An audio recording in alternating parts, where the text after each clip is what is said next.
Here we did a little siding repair. He had one big window and he removed the window and added 3 windows.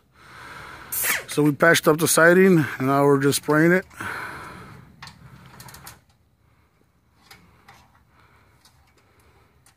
And we will be spraying this door too later on this afternoon when the patching dries.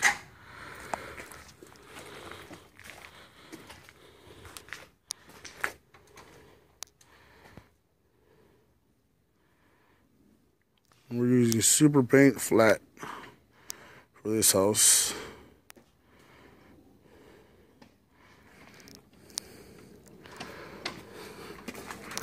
Here's a better view at the siding repair we did.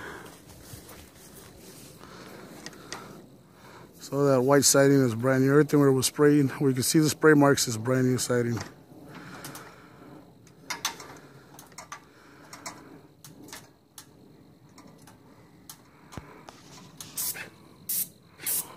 Here we got to spray the siding in 2 directions because of the grooves to make sure we get the paint in there very well.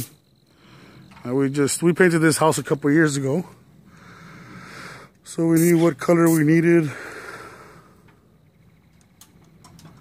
So we didn't have to do no paint match or anything. It'll probably look a little bit different for a few months because the older paint is already exposed to sun and weather, so it's going to be a little bit faded. Any questions, give us a call for free estimates. Cell phone number is 612-275-5530.